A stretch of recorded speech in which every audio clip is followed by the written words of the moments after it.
Hello. Hey, Layla. Hi, Jaiya. Hi, Layla. Can you hear me fine?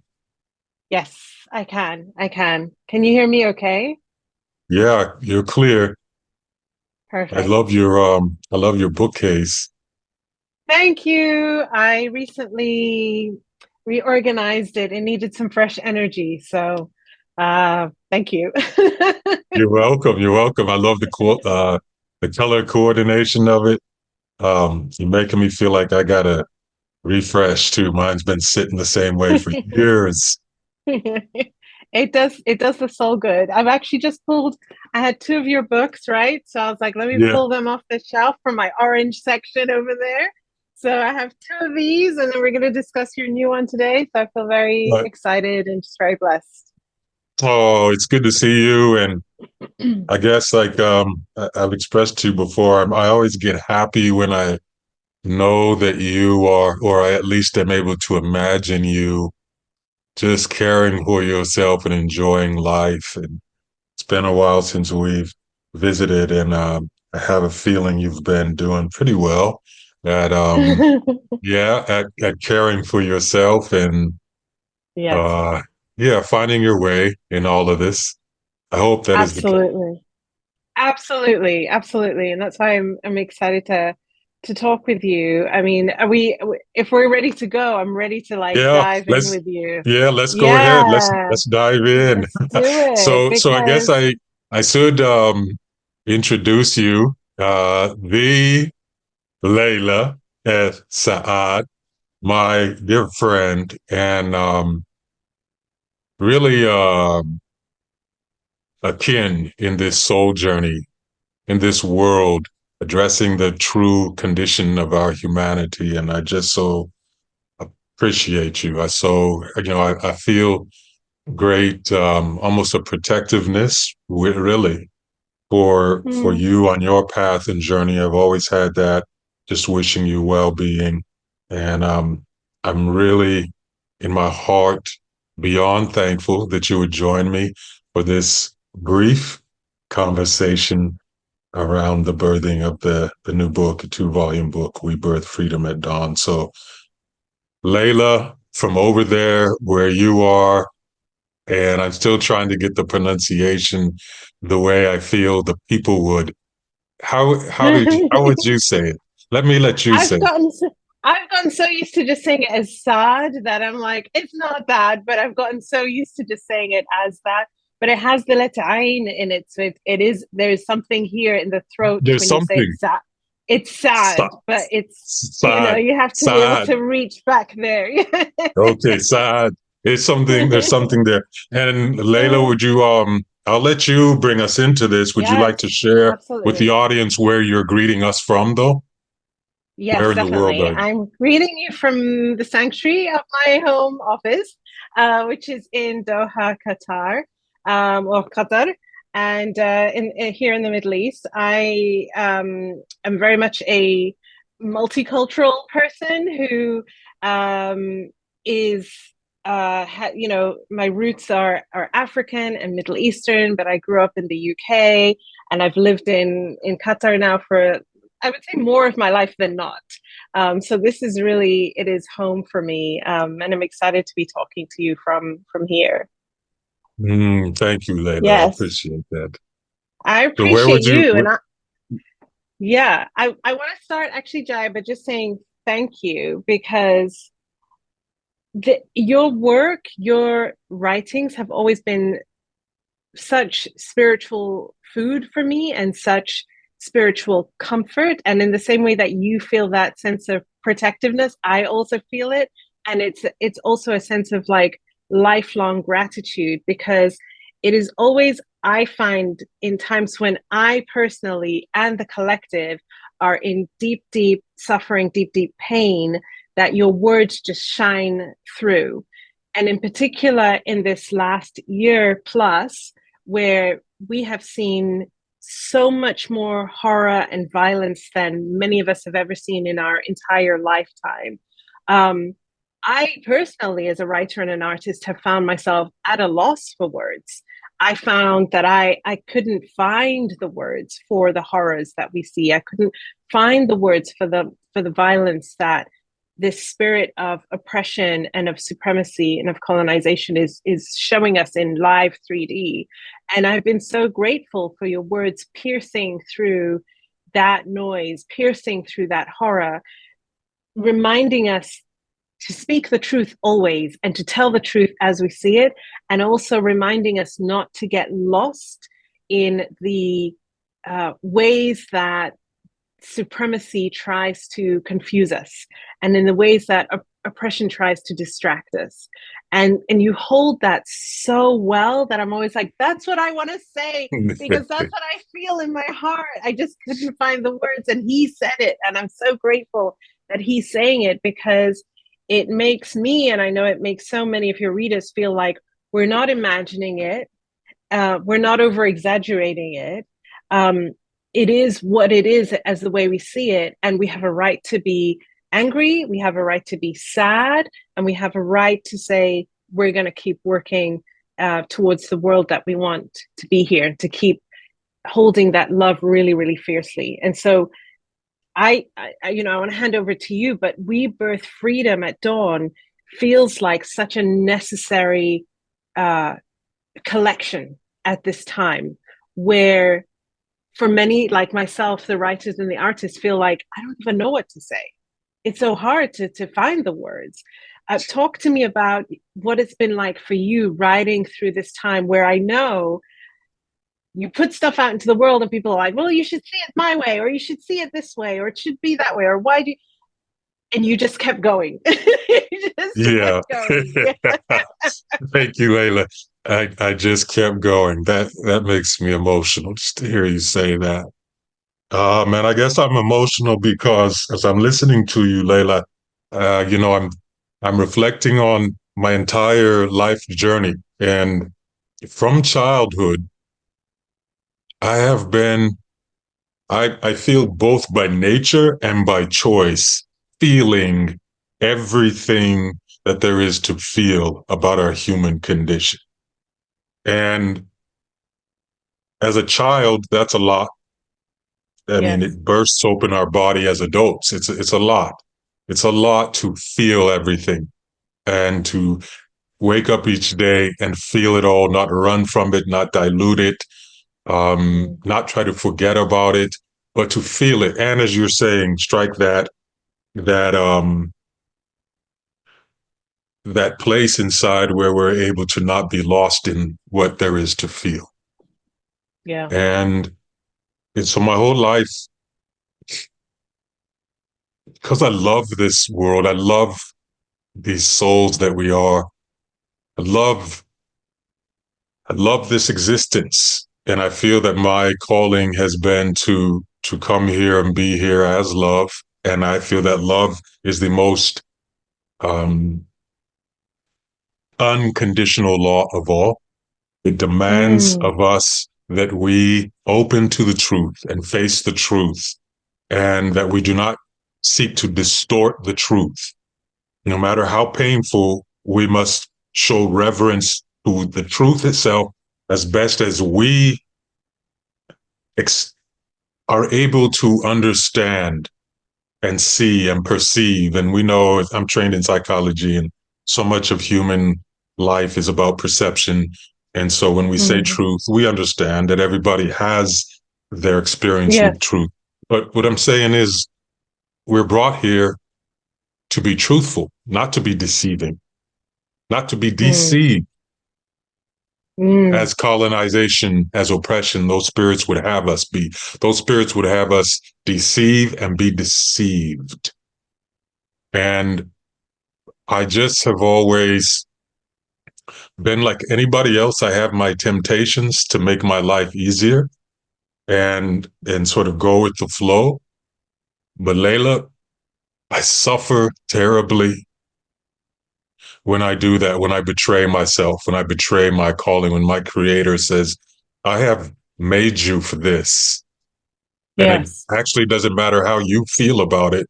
This is what you have been made for.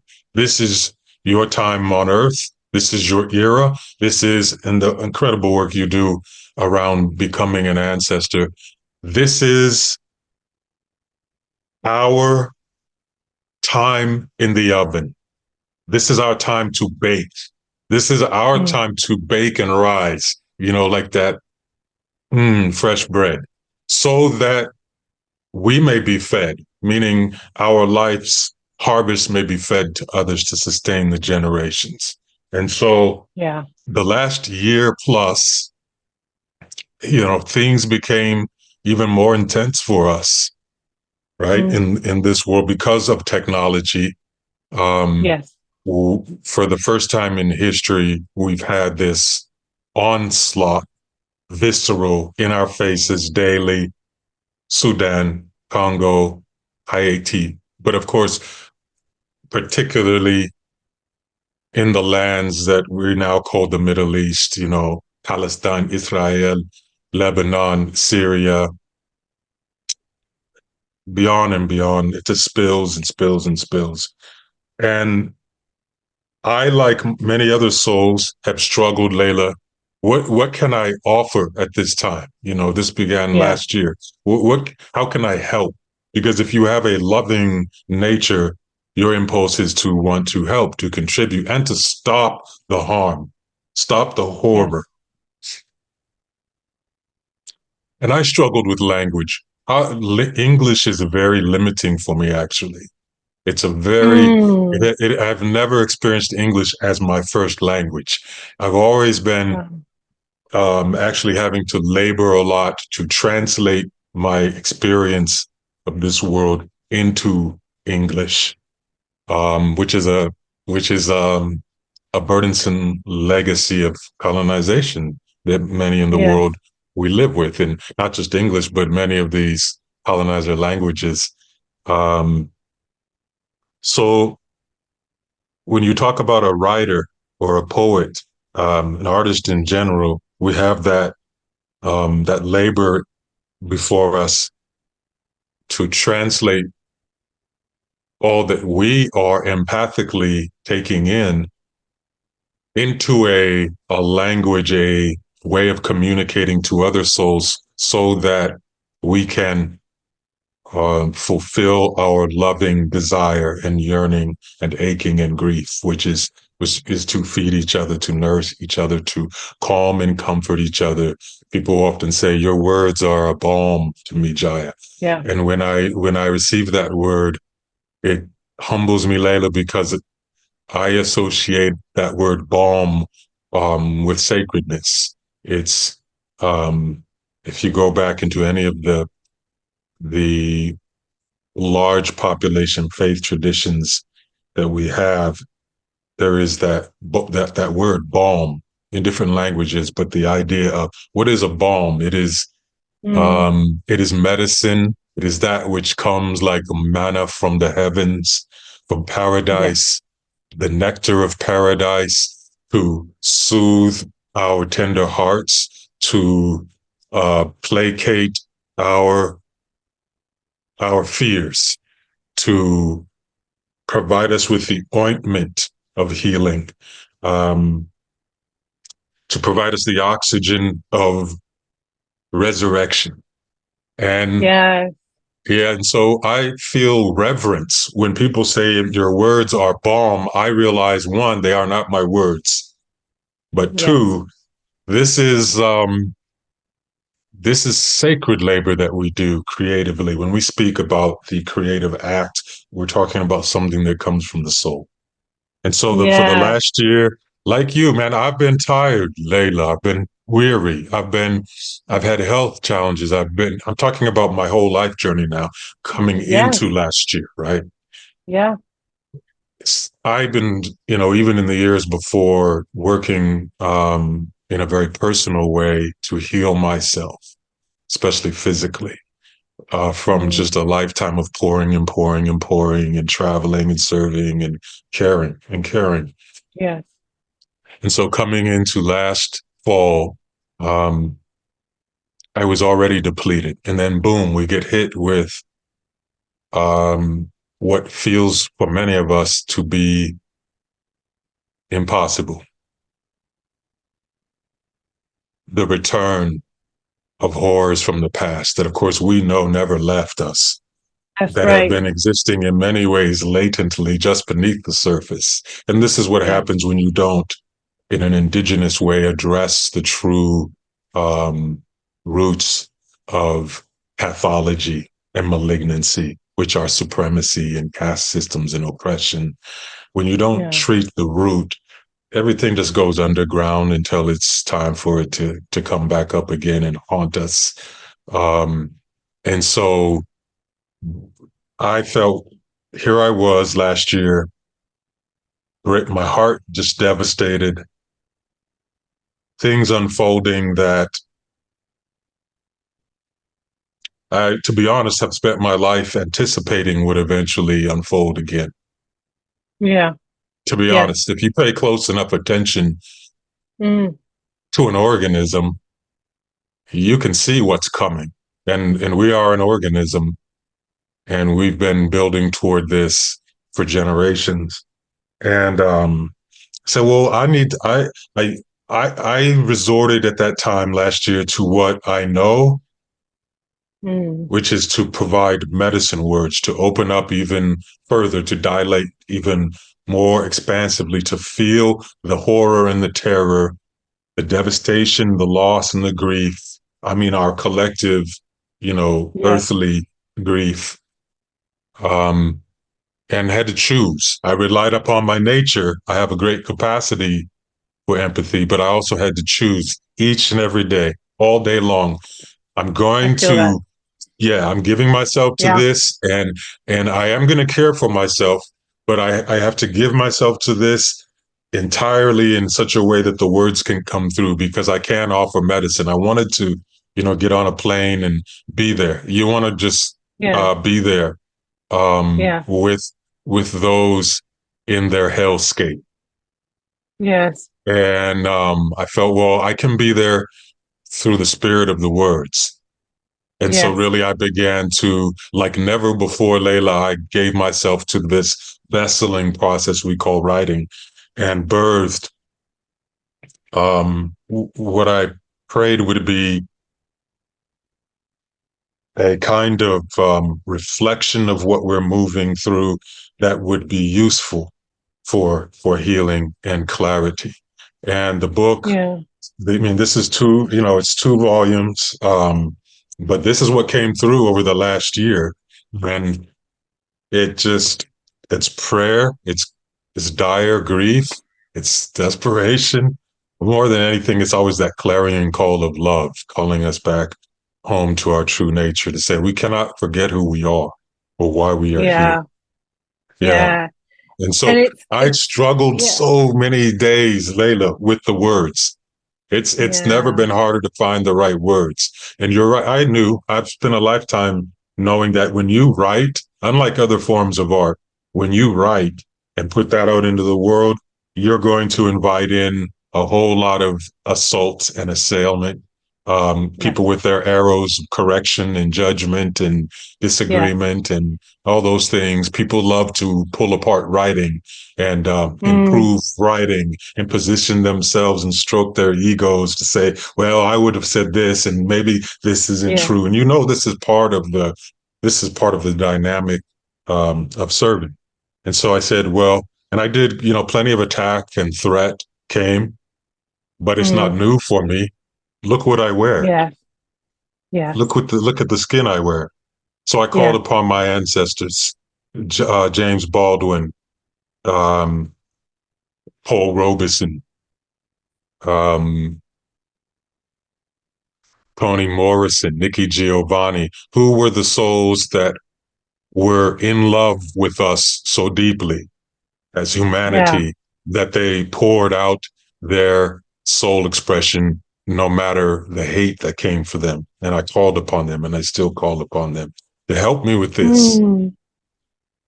I thank you for sharing all of that because it's always interesting, even as a writer, when you know what that process is like, right? But when you're observing someone else who is in their creative, you kind of imagine the process they must be going through, but you don't really know from the inside how it really is for them. You just see the outpouring of what it is that they produce, right?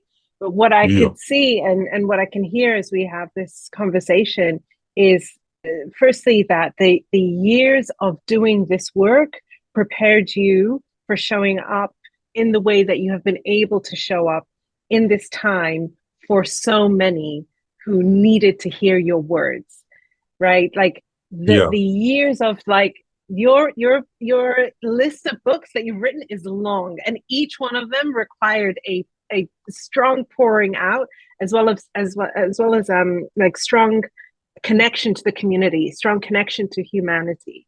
And so to get to the point where you're at now, where you could rebirth at dawn, 2 volumes, both long, by the way, to the readers. And you can flip to any page and you will get that spiritual food and that spiritual comfort and that balm that you need. I also wanted to say it gives me spiritual fire as well, which I'm always really grateful for. I always really feel fired up with sacred fire that calls me into purpose, that sort of fire. Um, but I can see, and it inspires me as a writer and as a healer to know that the years that you spend pouring into the work, nurturing the work, practicing the work prepares you for what is coming. And the place that we're at now, we needed your words. We needed those words to remind us. We needed those words to center and to ground us. And I'm really grateful because it's not just the words, it's the spirit behind them. During this time, one of the things that I really struggled with, especially in those early months of the genocide, particularly that's been happening in Palestine, I found something happening for the first time that really scared me, which was a spirit of hatred entering my heart. And I was Mm-hmm. like, that's not what I want. That's not of me. That's not who I am. This is something that I don't want to nurture inside of me, right? And so there's wisdom in also knowing like I have my work to do. So it's not good for me to put words out into the world right now because I don't really trust what I'm going to be putting out right now. And, but I could see with every day when you were sharing something, I'm like, Jaiya's alchemizing here because I know he feels this too. I know he's feeling all of these emotions, all of this frustration and anger and fear, everything, but he's then alchemizing it and turning it into something else, not something that pacifies or ignores, but something that says, this is what we're feeling and this is true.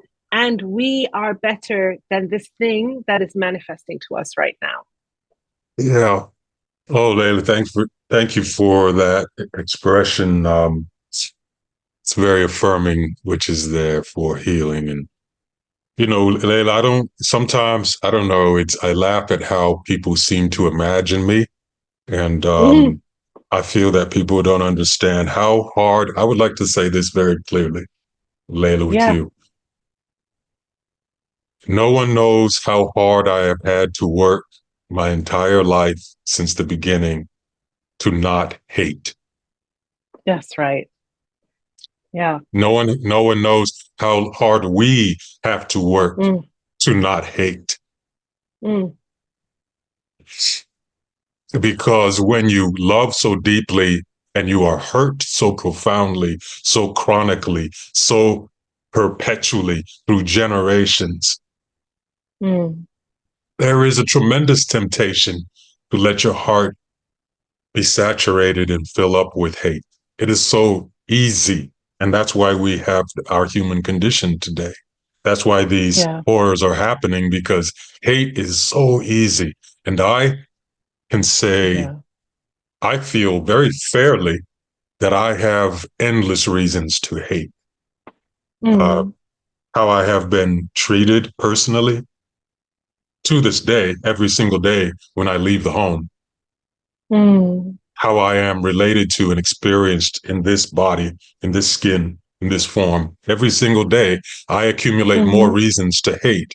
But what I'm saying is that we need to have conversations with each other collectively, interpersonally, that are honest enough where we do acknowledge, man, this makes me want to hate.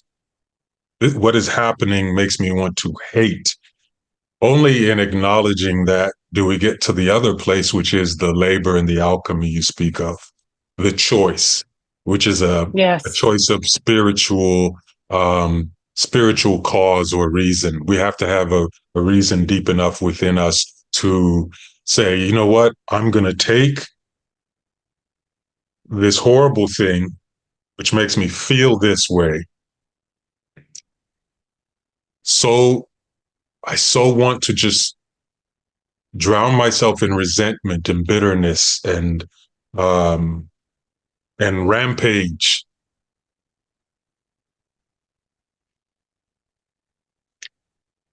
And instead, with all that I have been given in this lifetime from my generations before me, from my creator within me, all that I have been given, so much mercy, grace, love, patience, forgiveness, so much clarity. The we call indigenously the eagle vision, to be able to rise above the small picture so that you're out in the sky Mm. gazing down at the big picture. You see the whole portrait. And with that eagle vision and perspective, you see the consequence and the toll of choosing to hate. And you see the consequence and toll of choosing to love.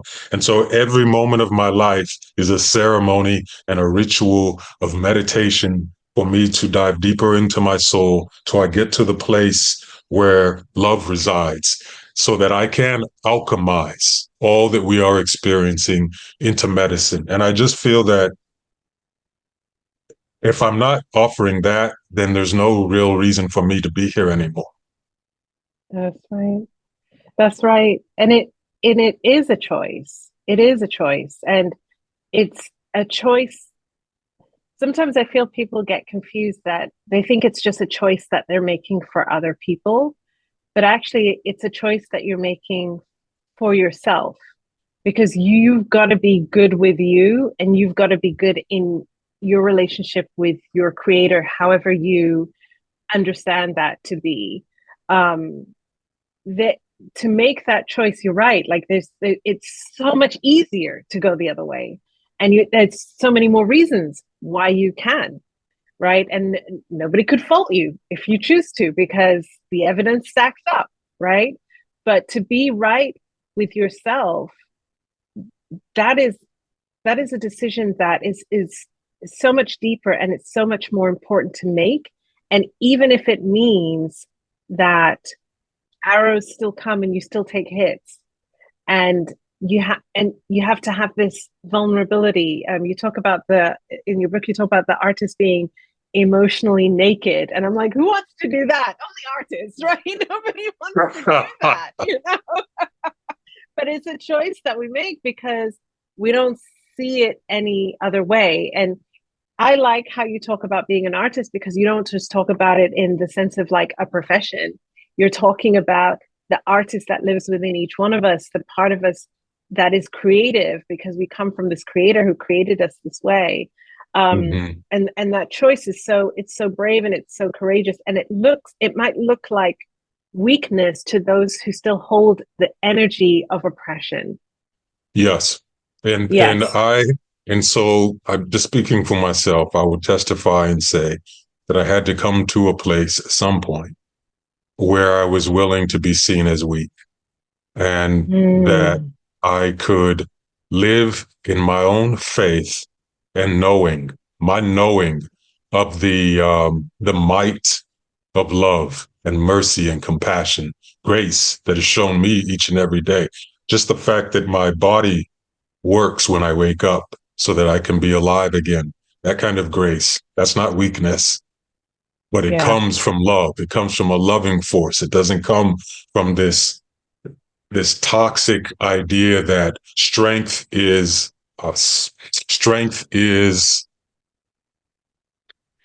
harshness, strength is violence. And Yes. this is what is unfolding around us, of course. You have Yes. men, for the most part, who Their only way of existing in this world is this inside of this cult belief that violence is strength. And so they literally brag about the harm that they are doing and are going to do to human beings. They're Yeah. prideful of this, Layla. They are boastful of this. They deeply Mm. believe it never occurs to them that their violence is itself a reflection of an actual weakness. And so I had to come to a place where it's like I had to do the soul labor so that I was not dependent upon the world's opinion of me. I, you know, Yeah. there's a lot of iconography that drives our storytelling, our private storytelling from childhood on. And you know, I just on my journey kept seeing these images of persecution, really understanding that, okay, if I fulfill what I was brought here to fulfill,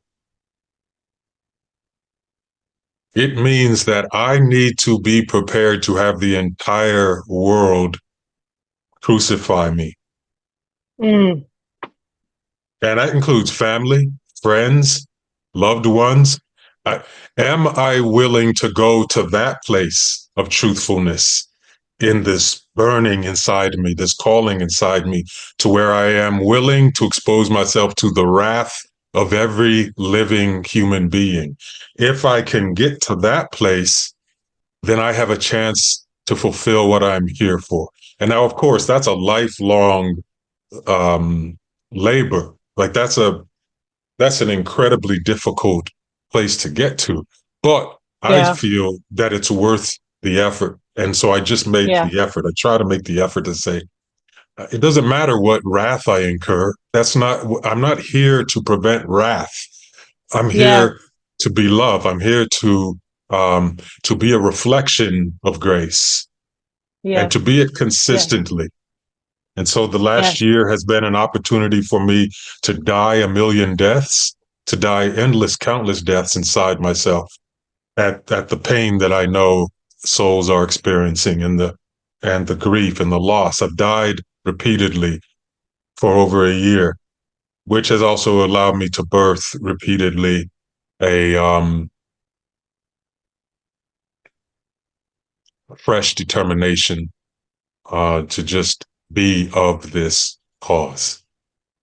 Yeah. And I hope what people are hearing is not that Jaiya is saying this is about self-sacrifice in the name of like self-victimhood, right? This is not Mm-hmm. about playing yourself or sacrificing yourself out at the Mm-hmm. altar of these systems for the sake of it. What I hear you saying is, I am more for love than I am against like protecting myself from what other people think about me. Being for It, love matters more to me than the comfort of being in it, everybody else's good graces, thank you, for Layla. myself and for the world. And so thank you for that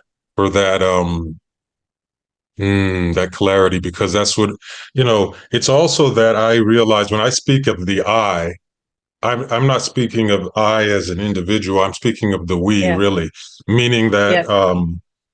so whatever daily effort I'm making, it's actually my prayer that we are Mm, making this daily effort to be willing to incur wrath. And I'm praying mm, that the words that come through me can help each of us be willing to um, stand up as emissaries, love's emissaries, and to withstand the social sanctioning that comes mm, when you seek to stop harm. That's unfortunate to say that. Like, this is what happens when you seek to stop harm in the world. The human condition is such that you will be assaulted likely. And what I'm saying is, what I do daily within my vessel is for me a prayer that we are doing together, the mm, work of being willing to incur wrath, willing to expose ourselves to um, people coming for us because we are this candling flame of grace in the world. Um, Yeah. so I speak with a limited English language about really what is an indigenous way of experiencing this world. And in the indigenous way, what I'm saying is my condition each day is a part of our collective condition. So I have a responsibility to tend my soul fire, because if I descend into fear and silencing, Mm. it's not just me that's plummeting into that abyss. It's others. Like Yes. I infect people with whatever my condition is. That's what I'm trying to say. Yes. And Yes. so I Yes. believe in infecting us with I believe in infecting us with grace and with mercy. That's just my belief. And Yes. and I just pray in every moment that we are able to find cause um, to do the difficult thing of opening our Yeah. hearts. Yeah, and remembering who we truly are. So that's what, Yeah. when you talk about the word sacrifice, I don't actually, for me, sacrifice is not really ever a personal thing. It's always a collective. Mm. Mm. So to bring us home and to help us to wrap up this conversation, you talked about the I versus the we. Talk to us about the title of this collection. We birth freedom at dawn. You broke it down in the intro. Each word was chosen very specifically. Talk to us about the Wow. title and what you want people to take from this collection. What is your intention as they Thank open you. these books? Thank you, Layla. That's a wonderful way to bring us home. Yeah, the title is very intentional for me, and the we, again, it goes to our conversation today. We're in a place in our journey where we have no choice but to remember that we are a we, and we get confused by these physical bodies to think that we're just an assemblage of these individual things. But only the we can birth freedom.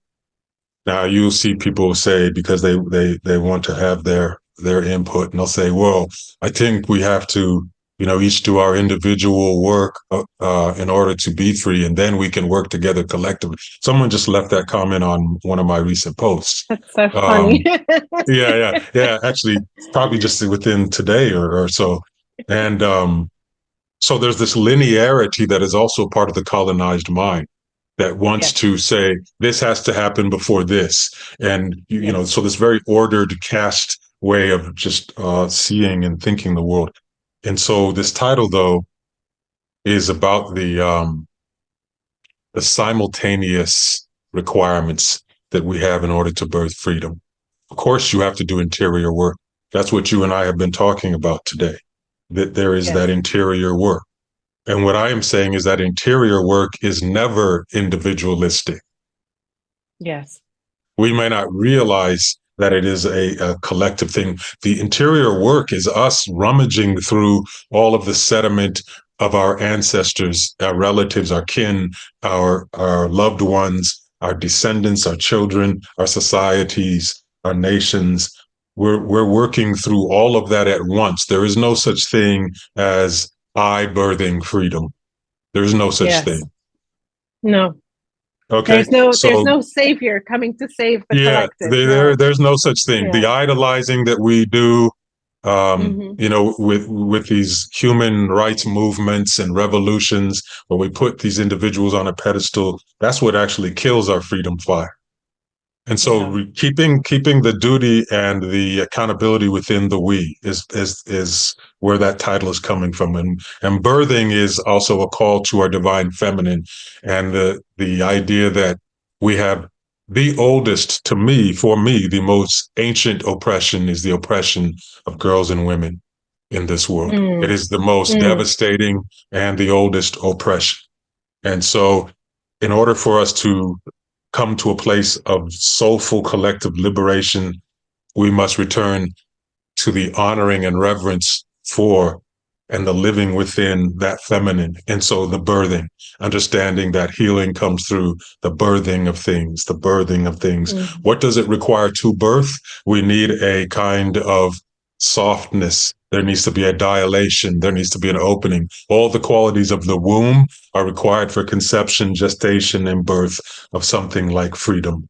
We have to really Mm. examine what freedom means. And that's what I'm trying to do in these 2 volumes is just kind of work through, not just for myself, but for each of us, what is the sense we have carried of freedom, and how have those ideas in some ways derailed us, and what are the essences of freedom that we can really grow into deeper relationship with and get us to this idea of at dawn is a speaking to the hopefulness that through the long night of the soul that so many of us experience if we come into this world, there eventually is a sunrise, a soul rise, Yes. and there is that dawn. So the idea that, Yeah. for example, over the last year in Gaza, in Palestine, Mm. it has been an endless nightmare for those Mm. in it and for those who care about those in it. And at the same time, it is essential for us to maintain a faithful hold on our knowing that a dawn is coming, that a sun will rise.